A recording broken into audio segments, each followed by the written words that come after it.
Hello, Faith again. I wanted to speak to you today about one of the questions that I've had asked multiple times in the last couple of days, and that is what I think the root cause of chronic fatigue syndrome, or ME, is. And I have discussed this in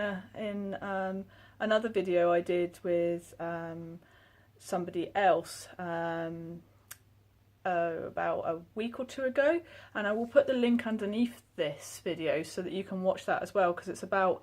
mine and Adam's recovery journey, so how we both recovered from chronic fatigue syndrome. So if you haven't watched that, then look out for the link below this video. But basically, I believe, and this is from my own recovery and the research that I did whilst recovering, and also all the hundreds of clients that I've worked with since as well, I believe that with chronic fatigue syndrome, we everybody that I've seen, so I could be wrong and there could be other people out there it's not the case, but everyone that I've seen that has chronic fatigue syndrome had adrenal fatigue for a number of years prior to it. So they were either stressed, anxious, depressed, or just an overthinker, constantly thinking about what they've done, what they've said, what they did, what they, all these other things. Or they went through some sort of trauma, or, whether that was child abuse, or they were an overachiever trying to prove themselves all the time, or a people pleaser. But basically, in some way or form, they were adrenally fatigued for a number of years prior to getting something like glandular fever, or a stomach bug, or having a traumatic event happen, like they've lost someone dear to them, or a car accident, or some sort of abuse or something at that point. So what happens generally is that we get into this state of being adrenally fatigued, and then we go through something that a lot of other people might recover from, like for instance my ex-husband at the time when I got glandular fever, after admittedly having a stomach bug for months in India as well. He recovered within a few weeks and I never recovered again. And I see this common theme throughout a lot of people's story of chronic fatigue syndrome, how it came about for them. So it might not be that it was glandular fever, it could be a stomach bug, or it could be that you were at university and you were pushing yourself and burning the candle at both ends, or it could be that you lost someone dear to you, or something happened where basically, because of the adrenal fatigue for a number of years, you had nothing left to fight with when this thing happened. And like I said, for a good proportion of people it is glandular fever, but it can be all sorts of other things, including other illnesses and stuff that can trigger it.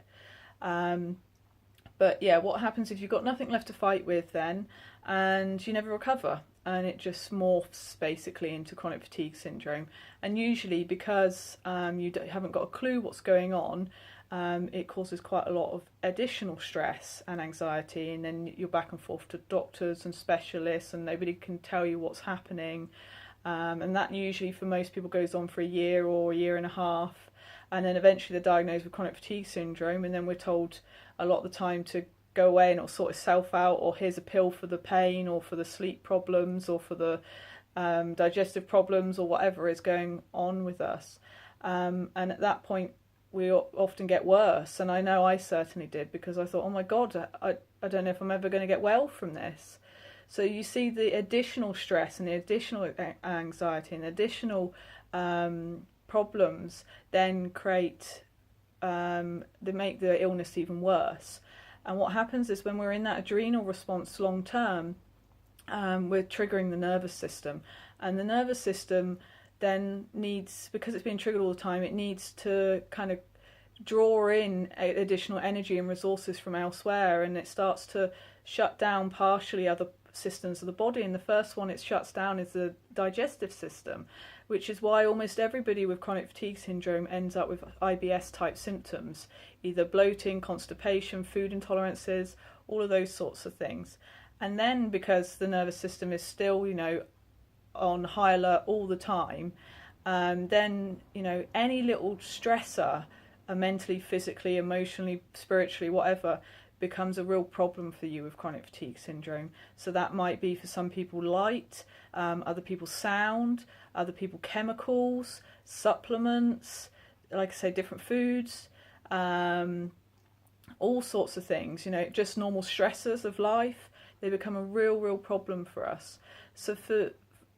in my opinion, the secret ingredient of recovering from chronic fatigue syndrome is dealing with the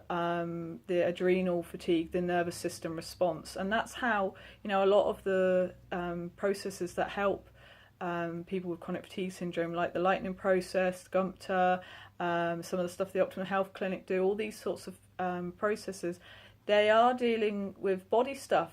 as well, but predominantly they're dealing with reducing that nervous system response, because when you reduce the nervous system response, all the other systems of the body start to work more effectively. And this is why I have seen people that have relapsed, where they cured themselves by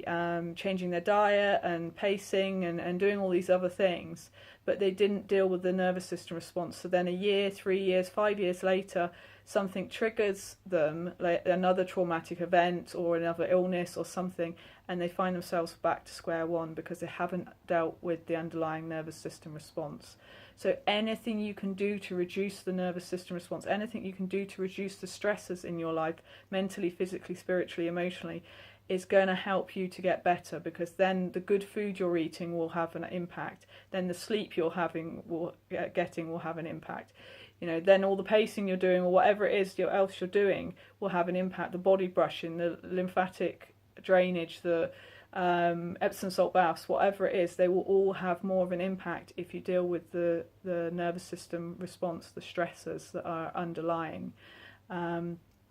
So yeah, that's what I believe the root cause is, and that's what I believe the magic key to getting well is,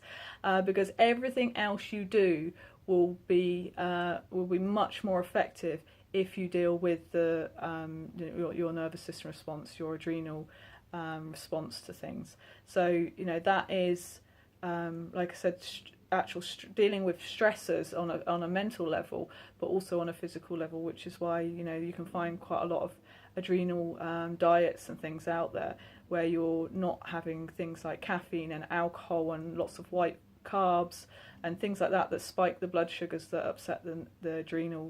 adrenals. But, you know, doing just the diet alone again is not enough. You do need to start dealing with the nervous system response, the adrenal response within the body. So looking into what stresses you out, what you're overthinking, what you're depressed about, you're anxious about, what spikes you, what triggers you, what pees you off, whatever it is, you know, and looking into ways that you can have a healthier emotional response within yourself, for yourself, but towards others as well. And, you know, there's loads of ways to do that, and I talk about that in loads of my videos, like feeling the feelings and acceptance, and knowing that things are happening for you and not against you, and all that sort of thing. So check out all my videos in the self-love playlist of this